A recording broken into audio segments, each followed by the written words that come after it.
Kembali lagi di Cerita Cinta Channel. Jangan lupa like, comment, and subscribe ya. Terima kasih. Paman Haryo, sebuah mobil baru saja sampai di tempat parkir. Bian bahkan belum keluar dari mobilnya berteriak keras saat melihat Sekretaris Haryo dan Kay. Dia menutup pintu keras menunjukkan kemarahan.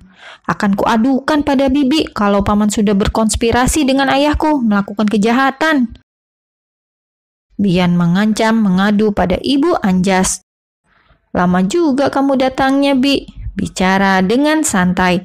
Tadinya Haryo berpikir informasi Ketua Adiguna mengundang Kay bertemu akan dengan cepat sampai pada Bian.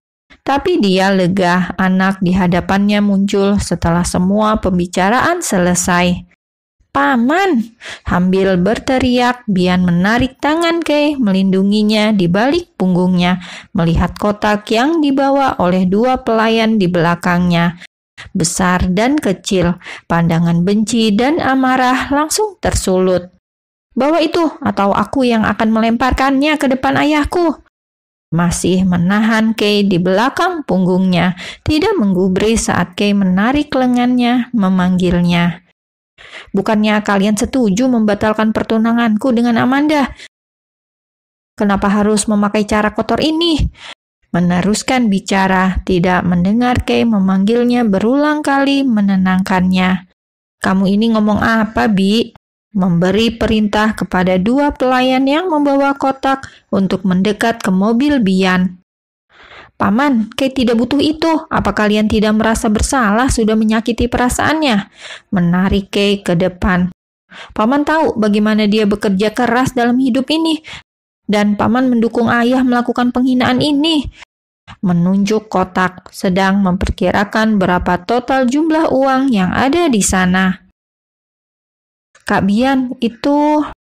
Aku tidak menyalahkanmu, Kay. Beralih pada para pelayan. Bawa itu pergi. Sekretaris Haryo kembali tertawa. Yang satu berpikir akan dilempar uang, yang satu berpikir kalau ayahnya akan menukar kebahagiaan anaknya dengan uang. Kotak sudah duduk manis di kursi mobil belakang. Paman Haryo mendekat ke arah Bian. Bi, bukankah sudah saatnya kau berhenti berburuk sangka pada ayahmu? Kay langsung membeku mendengar perkataan terakhir Sekretaris Haryo. Karena seperti mengoyak hati bahwa selama ini hubungan Kak Bian dan ayahnya benar dalam situasi yang tidak baik. Kak, kotak itu berisi buah-buahan dan stroberi. Paman bilang untuk kunikmati bersama Basma. Apa? Buah-buahan? Stroberi? Sudah sana, antar Mbak Keisha pulang. Oh iya, ini Mbak, kunci food truck Mbak Keisha. Karyawan saya sudah mengantar tadi. Meletakkan di tangan Bian, menepuk bahu Bian pelan. Ayahmu menyayangimu, Bi, walaupun dia tidak pernah secara langsung mengatakannya. Bian membisu melihat punggung Sekretaris Haryo menghilang ke dalam restoran. Senyum sinis saat lirih menyebut kata ayah di bibirnya. Sejak kapan laki-laki itu menyayanginya? Kelahirannya hanyalah karena kesalahan, tanggung jawab meneruskan keturunan. Cih, Kak Bian, Kay bisa merasakan kebencian itu. Paman memperlakukanku dengan baik, kami minum teh dan makan cake dan mengobrol. Sambil masuk ke dalam mobil, menatap dua kotak di kursi belakang. Paman, bingung panggilan itu ditujukan untuk siapa. Ah, maaf, ayah Kak Bian minta aku panggil paman. Ayahku. Mobil masih berhenti di area parkir. Bian sedang berusaha menguasai diri dengan semua cerita yang hampir tidak masuk akal menanggapi cerita singkat Kay. Kay, kau bersumpah itu yang terjadi di dalam? Maaf, meraih kedua tangan Kay, menggenggamnya di wajahnya. Aku mohon katakan yang sebenarnya, jangan berusaha melindungi hubunganku dan ayah. Ada atau tidaknya kamu, hubungan kami memang sudah buruk, ini bukan salahmu. Bian tidak bisa mempercayai, walaupun sekali lagi Kay mengatakan dengan wajah serius betapa baik dan hangatnya hati ayah Kak Bian. Kak, Kay nggak mungkin bohong sama Kak Bian. Memang itu yang terjadi selama pertemuan dengan ayah Kak Bian. Kay, bagi Bian semua yang baru ia dengar seperti sesuatu yang mustahil. Paman bahkan mengatakan ingin mengundang Kay dan Basma untuk makan malam nanti. Sekali lagi seperti mendapat ledakan baru. Kalau ayah Kak Bian saja mendukung kita, pasti ibu Kak Bian juga begitu kan? Apa aku sudah bisa bernafas lega? Tentu saja, aku kan selalu mengatakan kalau ibuku orang yang baik. Aku tidak sabar membawamu bertemu dengannya. Bian masih berusaha meyakinkan diri kalau ayahnya punya sisi seperti yang ada dalam cerita Kay. Nihil jika berurusan dengannya, tidak pernah ia mendapati itu semua. Nanti Kak Bian bawa buahnya juga ya, kita sama-sama menikmati hadiah dari paman. Kay tersenyum lagi. Mobil melaju meninggalkan restoran, diikuti pandangan sendu laki-laki yang menggenggam jendela erat. Dia melihat semua kejadian tadi, kemarahan anaknya. Dia hanya bisa tertunduk dan merasa bersalah. Bagaimanapun, Bian telah tumbuh dengan cara yang salah karena kebodohannya juga.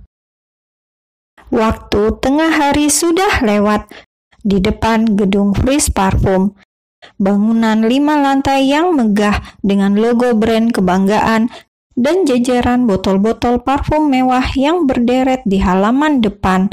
Tidak tahu terbuat dari bahan apa, tapi berhasil memvisualisasikan dengan baik seperti produk aslinya. Bercanda ya, kenapa perusahaan sebesar ini mau memakaiku sebagai model?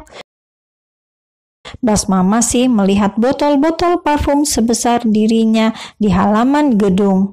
Kita pulang saja, orang itu pasti membual. Kamu pikir sehebat apa aku sampai bisa dipilih sama perusahaan sebesar ini? Aku itu punya pengalaman jadi model di butik mama kamu aja. Rian juga merasakan keraguan seperti yang Basma rasakan. Namun ucapan Said Husni kembali terngiang-ngiang meyakinkan. Kita coba dulu aja, Bas. Pak Said Husni bilang asalkan menyebut namamu dan menyerahkan kartu nama ini. Menunjukkan kartu nama di tangannya. Pintu kantornya terbuka kapanpun, itu katanya. Apa itu malah tidak aneh? Memang aku anak pemilik perusahaan ini. Benar-benar ingin menarik Rian supaya berbalik langkah. Tunggu, kita coba dulu, Bas. Sudah sampai di sini, tanggung. Jangan bicara yang aneh-aneh ya. Iya, tuan model yang terhormat. Tapi senyum kenapa, Bas? Apa? Kesal. Senyum seperti waktu kamu sama Mbak Kay yang aku lihat di Central Park. Senyum yang begitu. Basma melihat dengan pandangan menusuk ke arah Rian, membuat Rian begidik. Aku saja kaget dia bisa tersenyum begitu di depan Mbak Kay. Kalau begitu, iya, nggak usah tersenyum. Ayo jalan, tapi kalau ditanya, jawab dengan benar ya. Sudah diam, memang aku anak kecil apa? Perlu dibilangin begituan. Iya, mereka berdua memasuki gedung Frisch Parfum berbekal nama Basma dan selembar kartu nama Said Husni.